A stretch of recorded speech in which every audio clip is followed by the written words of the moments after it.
Tu as déjà senti un regard dans ton dos alors que tu étais seul dans la pièce? Ce n'est pas de l'anxiété, ce n'est pas de l'hypersensibilité. C'est ton cerveau qui fait exactement ce pourquoi il a été programmé depuis 100 000 ans. Au plus profond de ta neurologie se trouve l'amygdale, une structure de la taille d'une amande qui contrôle chaque sensation de danger que tu as jamais ressentie. Sa seule mission, détecter les menaces avant même que ta conscience les identifie. Et la capacité qu'elle a perfectionnée sur des millénaires, c'est la détection du regard, sentir des yeux qui t'observent avant même de les voir. Cette sensibilité est tellement extrême qu'elle s'active face à un simple dessin d'yeux sur une feuille de papier. Ton cerveau ne fait pas la différence entre un vrai regard et une image. Quand tu es seul, ton cerveau bascule en mode hypervigilance, cet état de détection des menaces primitif hérité de tes ancêtres.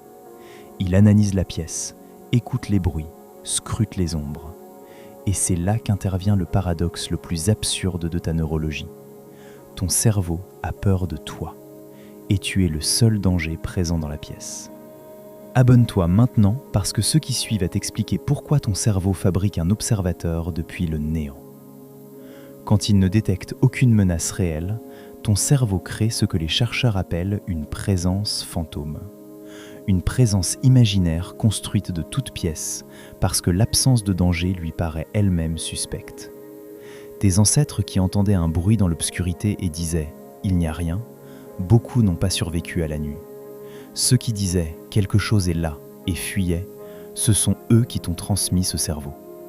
82% des êtres humains vivent une présence fantôme au moins une fois dans leur vie. Les 18% restants soit ne s'en souviennent pas, soit n'ont jamais été vraiment seuls. Le regard que tu ressens quand tu es seul, c'est le tien. Ton cerveau fabrique un ennemi du vide parce qu'il ne supporte pas l'absence d'ennemi.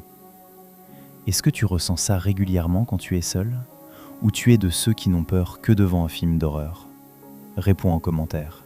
Les réponses vont t'étonner.